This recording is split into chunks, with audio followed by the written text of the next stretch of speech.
your body false. You got a false face. You got false everything. And you looking good. But if somebody hit you right, stuff start falling off, they'll see who you really are.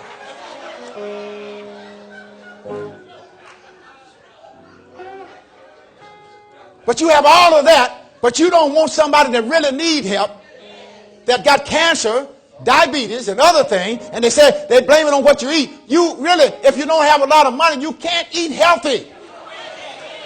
The highest food to buy is health food. The highest food to get is health food. You go in the health food store and get some carrots, they said no DDT is on. See, don't you pay more for it? Huh? You can't eat health food all the time. You eating it, you're not eating for health. You eating just to live. You eating to try to just to get the hungry away. Do I have a witness? Now you can try to be modest and do whatever you want to help yourself, but you really can't do all that stuff the way they cook it on television. You looking at what's his name, Dr. Oz and all that. You can't eat all that stuff. You can't even buy it. Don't get carried away. Because God knows your heart. He knows your heart. And that's why when he wrote in the Bible and said there was a rich man and there was a poor man by the name of Lazarus. He said the rich man fared sumptuous every day. He walked around with his purple on, servants and chariots, and he snared at the poor man. The Bible said that the dogs had more mercy on Lazarus than the rich man. He said the dog licked his flesh. But the rich man gave him nothing. But payday comes. Help me say payday comes. The rich man died. And when the rich man died, Lazarus died. And we find nowhere in the Bible where he even had a decent funeral. He may have died on the street by himself. And maybe somebody buried him.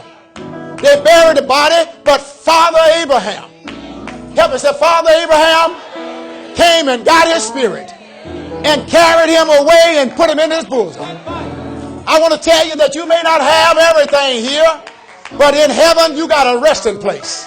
You may not never own a house here, but you got a mansion waiting on you. And so when the rich man died, I believe that the rich man had a good funeral.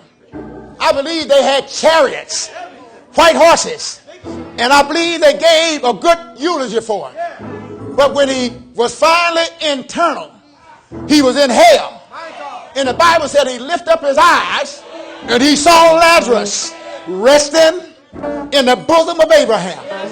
And he said, Father Abraham, can you just send Lazarus and let him stick his finger with some water on it to my tongue? Because I'm being tormented here. But Abraham said, do you remember? I said, do you remember in your lifetime you had everything well? You didn't give nothing away. But now I want to let you know, no, Lazarus can't come to you. He said, well, I got 5 brothers back there. Said, why don't you send them to them? He said, I can't do that either. He said, if they don't hear the prophets, then they won't hear one that's risen from the dead. And so what we have to understand is payday is coming. I said, payday is coming. And I heard somebody say one moment.